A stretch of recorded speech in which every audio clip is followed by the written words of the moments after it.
I don't know. Dark Talismans is kind of like a kind of weak name considering all the groups we have so far, like the 4 Archangels, the 10 Commandments, the 7 Deadly Sins. Like, I don't know. Arthur, I expected better out of you, man. Before we have this review of chapter 42 of Foreign City Apocalypse, please do me a favor, leave your own thoughts on the chapter in the comment section down below, leave a like and subscribe if you haven't already. Also, make sure you hit that little notification bell so you don't miss out on any videos that come to the channel. Now, let's get into it. What's up, guys? I got a pencil here, and here we are to review chapter 42 of Foreign City Apocalypse, which is known as The Dark Talismans. Ironically enough, I heard the chapter name first, and I thought it was going to be like some magical curse stuff, but no, that's actually just the name of the squad. Intriguing, but still, like I said, not the most interesting name. But let's hop right into the chapter. So we open up with a sighting of him. Yo, I'm so happy he's back. It took all my willpower not to make him the intro and make him the entire video. Oh my, Pellegarde's back, bro. And even Arthur's a Pellegarde stan because Arthur literally is like, yo, Pellegarde status report, and Pellegarde's like, oh, BT Dubs, one of the Dark Talismans has been defeated, and I love how Arthur's like, yeah, kind of figured that, but who did it though? And that's kind of weird. Like, I mean, he probably can sense when his people are alive. He probably just can't tell how they died. Especially considering, in this case, like, sure, Gothar's magic infected the dude, but it's not like Gothar's magic killed him. Fittich killed this guy, so I guess he's assuming there's no reason for his knights to have suddenly turned on each other, so he has to ask who it was. But, like, how is that bird No, it's not. I think it was Fittich. No, not Fittich. Whatever his name was. The spear-throwing guy. It was his bird. So is Pellegarde legit just, like, strolling around the corner like, yeah, you go get him, Percival. Yeah, you go get him. Oh, yeah, those guys, they're here, too. But you go get him, Percival. Like, how does he know that? What Pellegarde? What information you got, my guy? What you get into? Let me know. Talk to me. And Arthur's holding something in his hand. I just can't tell what it is. It goes jing and everything, but maybe I'm not sure what that thing is. But regardless, I don't know. I just noticed that. I'm not sure what it means. However, I love that when Pellegarde explains, oh, Gothar of the 7 Deadly Sins, Arthur's face, which we can't see that well in this first panel, but it was likely, normal, regular Arthur, it goes flat. His pupils and eyes lose all color. They return to their slit selves. And then he snaps back to normal. So notably, even just a mention of the 7 Deadly Sins just snaps Gothar. Well, no, not snaps Gothar. Snaps Arthur into this, like, quiet, seething rage. And it makes sense, because Gothar technically isn't a human.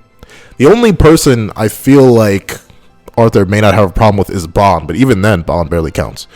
And obviously Merlin, because, Merlin's like Millie rocking somewhere near Arthur, but probably not here. Probably off doing something else, which is interesting. I think it's like the only time we've spotted Arthur without Merlin right next to him. So I wonder what Merlin's doing right now. I just thought about that. But in terms of this, like, seething hatred that we don't necessarily get much of, we don't get much to see of it, it's cool still how Arthur's like, it really implies that for some real reason, I suppose, like the death of his entire kingdom, but still, for some real reason, like, he just has this vitriolic hatred for his heroes, and I'm really, really interested to see how much more that develops. I hope we don't just get the kingdom was destroyed and some giants came to attack me in an off-screen scene, Cursed by Light. Everyone else needs to die now. Like, I hope we get some more elaboration on that. But for right now, this is all we get. But even then, Nakuma's doing a very good job of, like, building that intrigue. Like, he makes us want the story, which is something that he was very, very good at the original series. He was so good at alluding to things that have happened in the past that just make you fiend and want to consume the information to see what got us here. So I'm still excited to see what this endgame is. Hopefully Nakuma actually has one planned. It isn't just like yanking our chains or anything like that. But notably, Pellegarde goes on to say that, well, the rest of the Dark Talismans, the last 4 of them, are approaching the Foreign City Apocalypse group, and combat seems to be on the way. So if you want me to, I could go watch them. And this implies interesting things, right? Because it seems like the Dark Talismans are going after the only knight that they know of at the moment. Or at least, like, Pellegarde is implying that the rest of the knights are still kind of a mystery, and that people are still trying to hunt them down, which is interesting. I'm not sure how much time has passed since that prophecy was given out that detailed what all the knights looked like, but it seems like Percival's still the only one on the radar, which makes me wonder, like, how many knights does Arthur have out there hunting these people down? Because obviously, as strong as Percival is so far, and is definitely going to become he's still one of four. And who knows, Percival may end up being the weakest one, because you got one who's likely going to be wielding sunshine. You have the possibility of one wielding a version of chaos magic on their own, considering they're trained by the Lady of the Lake, and you have another version who could possibly have chaos magic, in terms of they are literally half goddess, half demon, and have access to both of those attributes. So I feel like Percival, he's a pretty cool dude with his Green Lantern magic, but at the same time, the rest of these, they aren't no jokes. They aren't no fodder. So I'm worried for you, my boy Arthur. I'm low-key worried for you, my guy,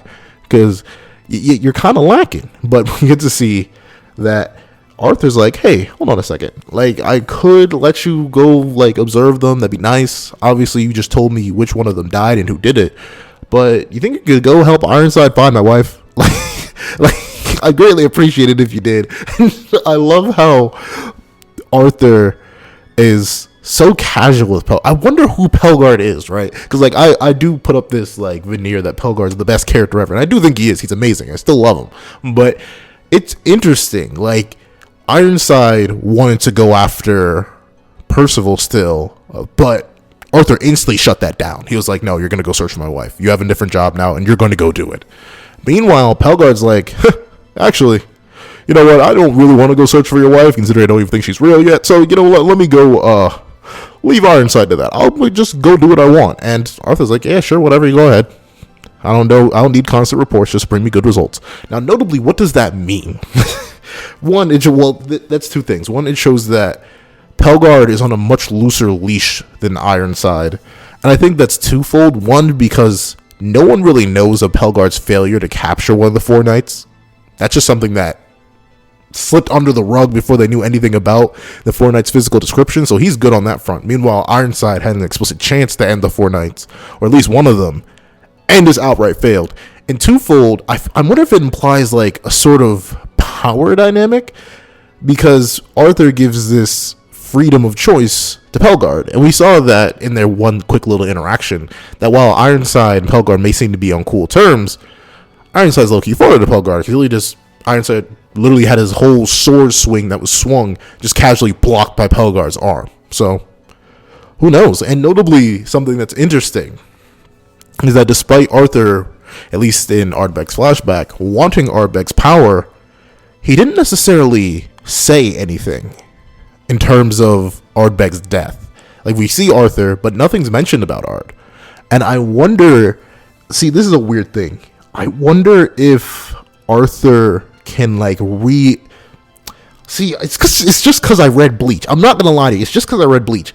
But what if Arthur can absorb the powers of those knights that he's conscripted?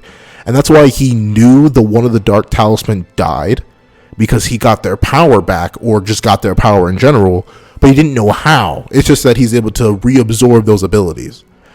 Because it seems strange that he wanted Ardbeg to awaken his powers, but didn't have Ardbeg do anything. And when Ardbeg dies, he doesn't even mention it. Like, that seems like he wanted that power for nothing important, but he went out of his way to get Ardbeg to unlock that power. And to be fair, if Arthur can passively absorb his knight's hacks when they perish, possibly through the chaos staves that he has them carry around, once they get destroyed, his power gets returned to him, infected with the respective wielder's magic, that means Arthur, in the middle of a fight, can casually revert somebody to a younger state, meanwhile fighting them.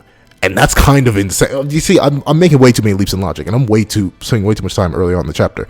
But still, it's interesting to see how Arthur has this looser leash on Pellegarde, how Pellegarde's so happy to take care of that, and how Pellegarde just goes on to straight up admit he's going to go watch Percival and see how much he's grown in the while. So it appears that Pellegarde hasn't necessarily been stalking Percival himself throughout the entire journey, but at the same time, he knows enough of Percival and he knows enough of the general area that Percival was in to know that the Dark Talismans were slaughtered by Gother. So it's interesting. I wonder what has Pellegarde been up to, and what are these results? I'm very intrigued. This opening part of the chapter had just a lot of intrigue to it, and I really, really like that. It had a lot of like little character stuff, a little bit of explanations, and yet raised even more mysteries, which is what I'm happy for. I really like how Naka was writing the early Four Knights of the Apocalypse, just in comparison. Actually, no, both series were really good at building mystery, now I think about it. But then we cut over to the remaining dark talismans. And it's Fittich and the others, straight up, because we don't necessarily, I don't know their names. Maybe they did say their names, but I don't really know. And I'm interested to see how these guys fight, because notably only one of them is riding the big 8-legged horse. So I wonder if that's like his main thing, if he's like mainly cavalier, or if there's something else about that. But we see as they all enter the entangled forest, they can't actually sense anything. And obviously the entangled forest, if Sin was spitting, is a place that's going to be hard to navigate for anybody, including people of their level. And it seems like the dark wood is made of one single tree and is said to be entwisted by magic in the ground. Now, notably, we don't know exactly where the entangled forest is located, but is this like an offshoot of the great fairy tree? Because we know that technically the entire Fairy King's forest, even way before it was destroyed by the Red Demon, before Bond drank the elixir from the Fountain of Youth, it was actually all just one tree. Like, everything was the great fairy tree, and it all got burned away. So is this like an offshoot of it, maybe a dark version of it? I don't really know. That seems interesting that they note that it's specifically all made of one thing. And that just reminds me of the great fairy tree a little bit too much for it to just be a little bit of coincidence, if you know what I'm saying. So, So I see the way you're doing it, Nakaba. And it's also cool to see how somehow their magic has dispersed, meaning they were being tracked by their magical capabilities, which means that it doesn't really make sense for Ironside, who's probably either on the same level as these people or probably even stronger, considering he's a solo unit while this is a squad of 4. Like, actually, I mean, they were like duo units. So, okay, so maybe, but still, these two people should at least be relative, or Ironside should at least be relative to these people, yet somehow he couldn't sense Percival? Let me think. His Percival, I mean, to be fair, that was a Percival pre-Death Amp. But if they were able to track the group from upwards of, not what it would go through, say, like 9.2 miles away, how did Ironside not sense? How did Ironside not sense them when they were chilling all the way back in Sistana? I don't know. Probably, I don't know, lower magic signals, whatever.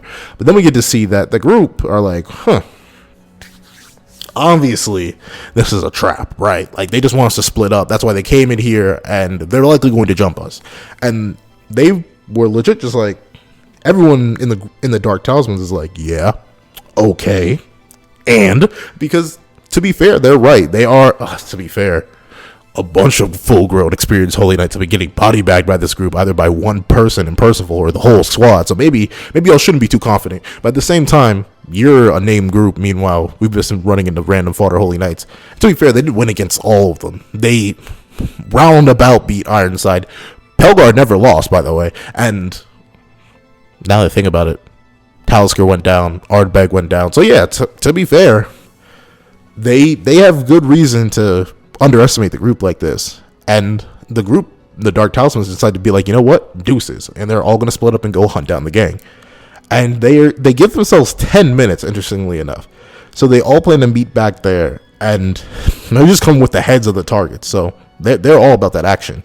And then we get to see that Percival, I wonder if that's because the distance or what, but it seems like Percival made little mini hymns, and they're all just running about, screaming here. And I wonder if is it only this one, or did he spread them? I think it's only that one. He left the single one there, outside of this circle they're in. So it's the only little tiny bit of magic that anyone could sense. And notably, it's good to have a smaller bit of magic rather than a large chunk of magic, like them full power, because that means you have to get in close proximity to sense it. And if they all split up, they're likely going to cover different bits of ground, and only one of them will come across this. And that actually is a pretty decent trap. I'm not going to lie, it's kind of smart. And but that's the thing, it's weird, because Sin says, yeah.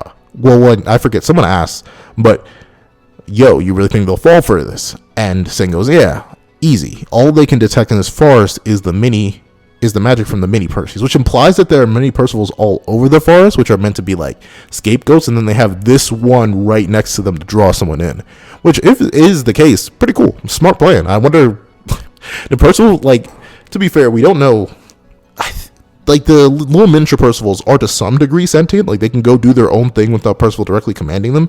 But like, did he pre-program some of them and just say like, okay, you go that way, you go that way, you go that way, and you go that way, and scream here? And now they're just doing that? I don't know. I'm really interested to see like the capabilities of Percival's magic once he's like leveled up a lot. I know he's already gone through like 2 near-death amps, but if not, just straight up dead amp. But his power definitely still has a lot of room for improvement, because like if he gets time skipped and gets a whole lot stronger, then what else can he do? Like, can he make a whole, like, a legitimate army of himself that all have comparable strength? Who knows? We'll see. But then we get to see that the reason the group is completely immune from any magic sensory stuff is because Sin made a spell that, well, as long as they stay inside the circle, their magic can't be detected.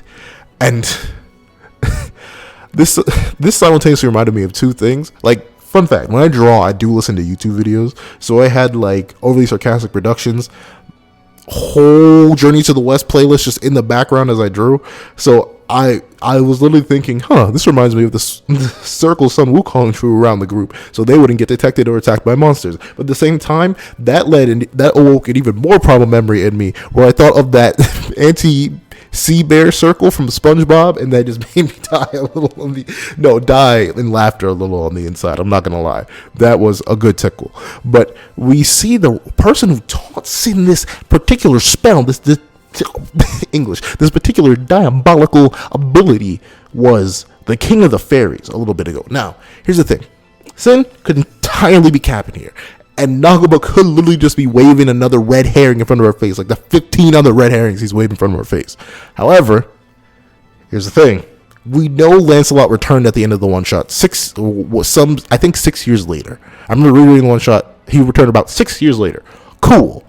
Questions. Did he meet up with, but why would Bond know that? I mean, here's the thing. That's the thing.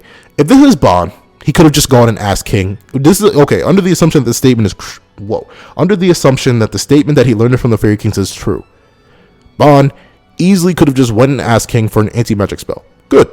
Another thing. If the statement is true, and this is Bond has 0 sign, so he probably just needed a way to transcribe the magic into like markings on the ground.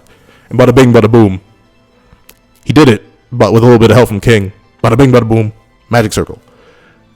To 3, still under the assumption that the statement is true, Lancelot, once he got back, literally could have just asked his dad, who has 0 sign, hey, how do I make an 18 magic circle? Could be useful in the future. And bada bing, bada boom. If this is just a random purgatory beast, I have no idea why Ting would teach him a spell. That's the thing. Like, that's why I'm so adamant. I think everyone else is so adamant on Sin just not being his own original character and actually being someone else transformed into Sin, because it just feels weird. Like, it just doesn't seem right for this just to be some random new character. But at the same time, if it is, we gotta hold that. And then there's the 4th or 5th possibility. It's all just a lie, and he just knows how to do this. And if it's just that, I'm hurt, Nako, because you made me start to think, and I don't got that many brain cells left to be thinking that much. But we get to see that Nasians goes to test some of the Horn of Ceranos that he grinded up, and he puts a little bit of the magic dust in his hand. He licks it up, and admittedly, I saw the raws for this first because I was waiting for this chapter to come out atrociously throughout the entire day. So when I saw this, I thought Nasians had gotten damaged, but no. He just bit his lip again, and now he's bleeding. I remember I was pushing so hard for Nasians to be Gelda and Zeldris' son. I was so heavy on that train. This just reminded me of that. To be fair, it has been a while since he did that. I think that was like pre-House arc since we've seen him bit his lip in excitement. So that's pretty darn good. But then we get to see that when Donnie offers, well, if we're safe in this circle, why don't we just, lay low for a little bit and let them run off? Obviously, that seems like a decent plan. But then Sin's like, yeah, under any other circumstances, that probably would be the play. However, they have no other objective but to kill Percival. So they're likely not to leave unless we take care of them the appropriate way, and that is by jumping them. But then we get to see that Gowther, I guess, Gowther did a whole ton of informing off screen, which makes sense, because it's Gowther. He probably would have information dumped. He probably literally just straight up said, okay, got this information from their spear, let me touch your heads real quick, bada bing, bada boom, and inform them everything. But he gave them straight up all the Carfax. Like, this group is the Dark Talismans. They're a group of assassins that work for Arthur. There are 4 of them, just like us, but obviously in the 4-on-4, we are greatly outclassed, so we should not be running the squads with them. We are not playing a whole squad game right now. We gotta jump them. And it seems like even Sin I love how Sin is so honest with them. Like, yo, being real with y'all, if I'm being completely honest, even in the 4v1, we probably got like a 3-to-1 odds. And it makes sense. If these are like a legit group of assassins, they're probably about that action. They're built for the business. And the whole squad is like, man, we're in trouble. And the only one who's excited is that Percival, because he thinks those are pretty good odds. And Sin straight up says, like, if I could, I would train y'all up here. But obviously, we can't do that. We gotta bang on the fact that they're gonna be underestimating you, and we're going to use every ounce of your abilities to strike them at full power. And speaking of, an enemy rolls up. And it's actually kind of shocking, because even Percival shows a little bit of hesitation when Sin says they're going to be wiped out. And then Sin watches as one of them pulls up while Percival's little mini him is screaming here, and Millie rocking on any block. Like, oh my god, little mini Percival just breaking it down in front. And of course, my poor boy gets curb stomped instantaneously. And the dude's like, I drew the short straw. How could I? And then we get to see that the whole gang drops down to greet him. And he gets super happy instantaneously, because he's like, never mind, I spoke too soon. I see the father has come directly to me. And Sin, being the information man, the man on the hill, while staying up with Sylvan, is like, that's the first one. Elgin, I think it's Elgin, not Elgin. Elgin, the carrion eater. Now, notably, I'm not the sharpest spoon in the kitchen shed, as y'all could probably tell by my lack of proper English. But when I heard carrion, for some reason, my mind instantly leaped to venison. But then, in my little bit of knowledge and like recollection, I was like, wait a minute, I feel like that isn't right. What actually is carrion? So I proceeded to Google it. That's dead and decaying animal flesh. So Elgin, what kind of next level nasty stuff are you into, my boy? You just leave your meat out to rot, huh? Y'all ain't never heard of a refrigerator? Well, y'all ancient potato. Y'all ain't never heard of a freeze spell or something like that? Some ice? I know Merlin got y'all like them little bootleg magic fridges with a maybe freeze talisman on them, but like legitimately, what are you into, my guy? You're free. And it makes sense, because his mask literally is just a giant mouth. But still, ew, he nasty. And then we get to see that, as concerned as he is that they somehow knew who he was, he kind of just glazes over after a second. He's like, alright, whatever. Who cares how you know who I am? Which one of you is Percival of the Four Knights? And Percival screams and yells like, that's me. It's me. I'm that Percival. I'm built like that. I'm built different. And Percival's just so short, and he's in the back, so he just get like Elgin can't even see him. He's like, wait, who was that? What was that? And he literally asked the question, like he goes from this ominous who was that to why are you way in the back? And notably, I wonder if these are like unfinished panels or something, or if this is just like, because this is weird. Like, Nakuba, when it comes to armor, is insanely detailed, and we see how his armor is supposed to look like not the page before, but then his armor is mostly whited out, so maybe Nakuba just didn't get enough time to complete the armor detailing, or maybe it's just an artistic choice right there. I don't know, it caught me off guard. But anyway, we see that Elgin's about that action, because Nasians and Anne get instantly smacked, kablammed right off the branch they're standing on. And Elgin, he didn't even draw his sword. He literally just backhanded both of them off the cliff. And then, well, not off the cliff, off the branch. And Donnie's just left there like, oh no, we're gonna die. As they go plump, yeah, I think it was definitely just an artistic mistake, because then, like, in some, yeah, it's just not complete. I think the manga I'm reading just isn't complete in terms of like all the sketches being done, because some of the armor's detailed, some of the armor isn't. Yeah, that's just a mistake. But we get to see that Elgin's like, well, and that's 2 down, because I know they're dying from this height. They ain't built different, so all that leaves is you. By the way, you know what? I'm only here for the night, so Donnie boy, you can leave. I don't really care. And Donnie's like, wait, hold on, don't do this to me, please. And Elgin's like, come on, bro, you got 10 seconds. You better try and run for me. And Donnie manages to lift both Nasians and Anne right back up, and they both lunge in to take Elgin on. Blades. And I didn't necessarily realize until this very like quad attack, or as they call it, quartz head attack, squall slash, which does in this chapter. Every single one of our characters in this series is a blade wielder. I'm not complaining. It's just an interesting detail. They all have different blades. Like Anne wields a rapier, Nasians wields 2 twin daggers. I think Donnie either wields like a short sword, or no, I think Nasians wields 2 short swords.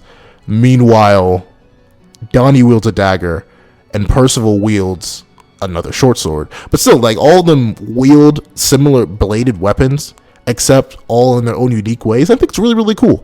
And we see that they're all like converging on Elgin, but Elgin's literally just face taking it. Like, to be fair, he's literally blocking Anne's jabs with one arm, 1v1ing Nasians, who's wielding 2 blades at once with the other hand, and proceeds to just eat the hits from both Donnie and Percival. So yeah, Percival, you gonna need some amps, my boy. You gonna need some amps. So get ready to die. But there we go. That's the end of the chapter. And this is actually a really solid chapter. From the intrigue that's built up early on in the chapter with the the Pellegarde and Arthur interactions. I always love seeing Arthur in this series, the goon, and also Pellegarde, the goon. So great to see them. It's cool to see the establishment of this new squad, the Dark Talismans. I'm afraid they're probably going to get wiped under the rug pretty quickly. If not, either they're going to get wiped under the rug pretty quickly, or they're going to live this encounter and sort of be like reoccurring villains, almost not necessarily 10 Commandments tier, but some degree, like they'll come back in the future, and or neither, and they just die. But we'll see. But other than that, yeah, super solid chapter. Great intrigue in the beginning. Great introduction to this cast of characters. Some funny moments with Percival's whole clone squad, Millie rocking around the forest. Great interactions between our entire cast. Seeing an old thing from Nasians we haven't seen in a while. The first battle beginning with Elgin, and the intrigue of Sin just ever evolving. But please, I'm begging you, reveal who he is. But those aren't my thoughts on the chapter, which I believe is a solid 10 out of 10. Please, how much you guys think in the comment section down below. Thank you so much for watching. Please remember to like, share, comment, and subscribe. And I hope you guys have a wonderful day. This is that guy with the pencil, writing off.